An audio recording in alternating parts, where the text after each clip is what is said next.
నమస్తే. రీసెంట్‌గా పూణేలో జరిగినటువంటి ఏదైతే కేతన్ అగర్వాల్‌కి హత్యకి సంబంధించి మాట్లాడడానికి మనతో పాటు హైకోర్టు అడ్వకేట్ ఉదయకాంత్ గారున్నారు. నమస్తే సార్. నమస్తే. సార్, రీసెంట్‌గా జరిగిన ఏదైతే కేతన్ అగర్వాల్ హత్య కేసులో అమ్మాయికి సియా అనే అమ్మాయికి ఎలాంటి పనిష్మెంట్ పడే అవకాశం ఉంటుంది? దీంట్లో ఎలాంటి చర్యలు తీసుకుంటారు?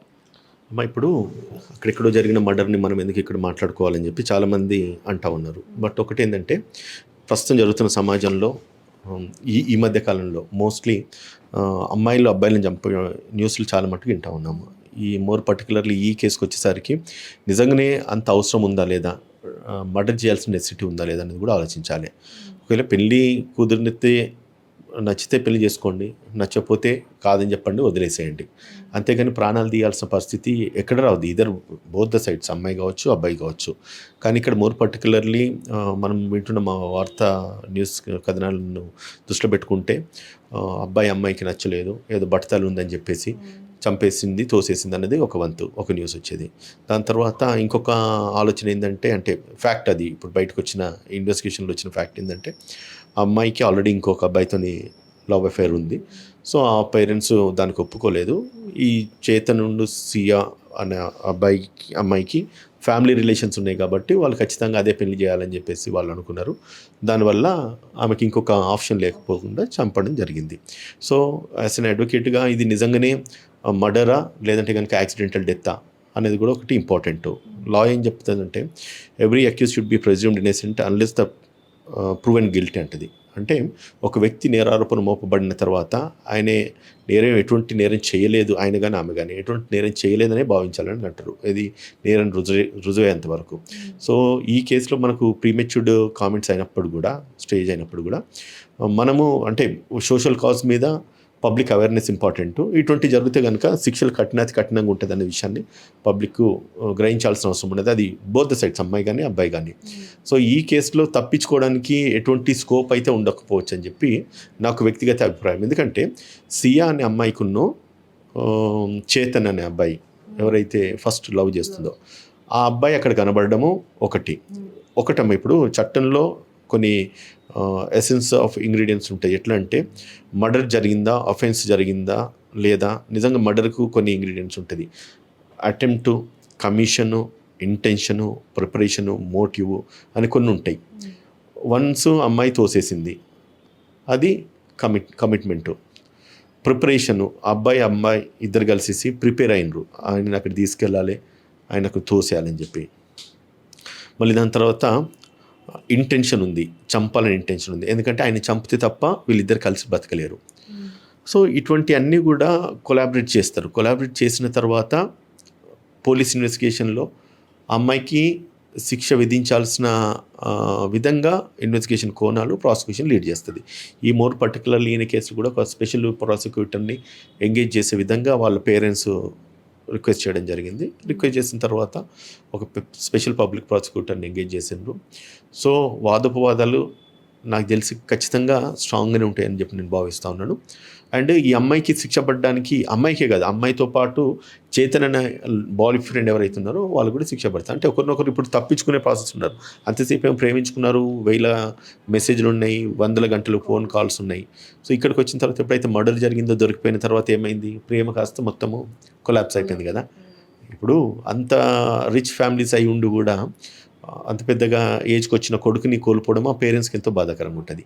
దాని తర్వాత ఈ అమ్మాయి పేరెంట్స్ విషయానికి వస్తే ఒక మంచి పెళ్లి చేసి ఒక ఇంటికి ఇద్దామన్న ఆలోచన ఈ పేరెంట్స్కి ఉంటుంది. ఆమె ఈరోజు జైలు పాలైంది. కొద్ది రోజులు పోతే ఇద్దరికి శిక్ష పడుతుంది. సార్, అంటే ఈ మధ్య కాలంలో విపరీతంగా ఇలాంటివి జరుగుతున్నాయి. అబ్బాయిల్ని అమ్మాయిలు చంపేస్తున్నారు. అది కూడా ఎంగేజ్మెంట్ అయ్యి ప్రీ వెడ్డింగ్ షూట్స్ అయిపోయి వాళ్ళందరూ హ్యాపీగా ఉన్న తర్వాత కూడా ఇలాంటి నిర్ణయం తీసుకుంటున్నారు. అంటే చంపే అంతే ధైర్యం ఉంటుంది కానీ వీళ్ళకి తల్లిదండ్రులకి మాకు ఈ పెళ్ళి ఇష్టం లేదు అని చెప్పే ధైర్యం ఎందుకు లేకుండా పోతుంది అనుకోవచ్చు. మీరే చెప్పాలి అమ్మాయిగా. ఎందుకు ఇష్టం లేకపోవచ్చు అంటమ్మా, ఒకటి పేరెంట్స్కి అండ్ చిల్డ్రన్స్కు ఫస్ట్ ఇన్స్టాన్స్లో ఒక కార్డియల్ రిలేషన్ ఇంపార్టెంట్. వాళ్ళకి ఒకరినొకరు అర్థం చేసుకొని చెప్పే అంత చనువు పేరెంట్స్ పిల్లలకి ఇవ్వాలి. అండ్ పిల్లలు కూడా ఆ చనువు తీసుకోవాలి. అట్లా ఉంటే కనుక నాకు ఈ పెళ్ళి ఇష్టం లేదు, నేను ఇంకొక వ్యక్తిని ప్రేమిస్తున్నాను అని అమ్మాయి ఎప్పుడైతే చెప్తుందో పేరెంట్స్ కూడా ఒప్పేసుకోవాలి. ఎందుకంటే భవిష్యత్తు వాళ్ళది. రేపు తప్పైన వాళ్ళు అనుభవిస్తారు, వాళ్ళే లీడ్ చేస్తారు లైఫ్.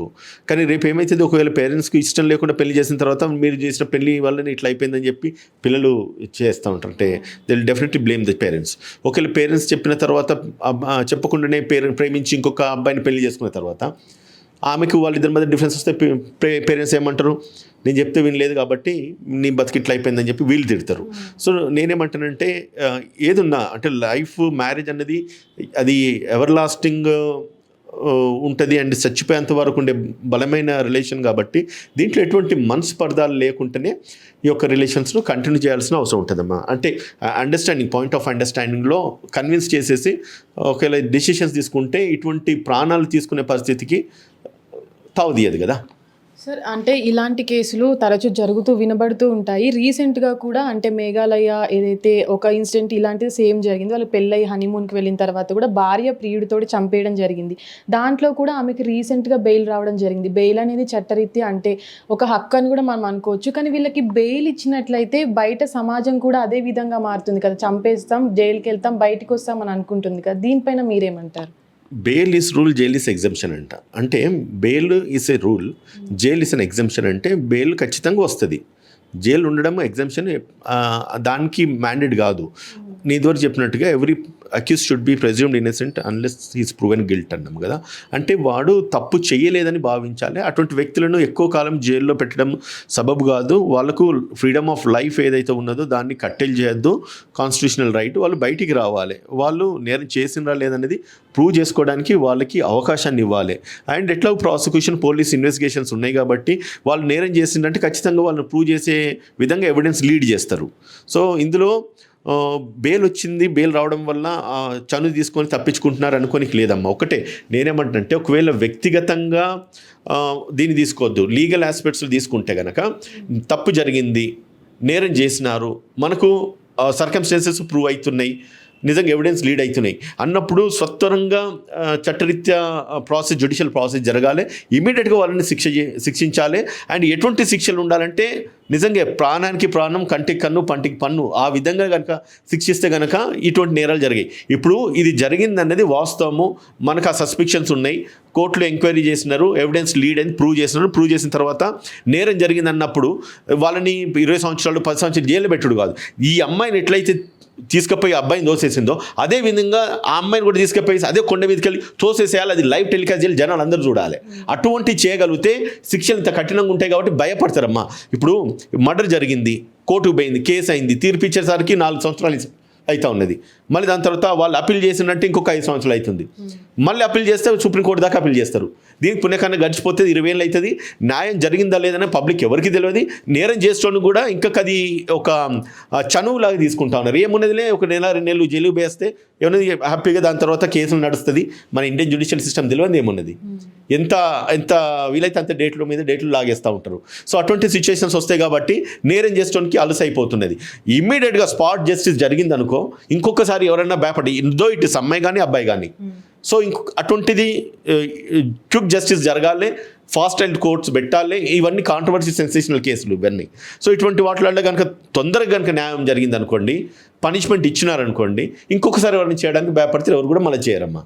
అంటే ఈ కేసులో ముఖ్యంగా సియా, చేతన్ ఒకవేళ వాళ్ళ నేరం రుజువైనట్లయితే వీళ్ళకి ఎలాంటి పనిష్మెంట్లు పడే అవకాశం ఉండొచ్చు సార్? డెత్ పెనాల్టీ, వాళ్ళకు 20 years ఇంప్రిజన్మెంట్, అవసరమైతే మరణ శిక్ష కూడా ఉంది అందులో.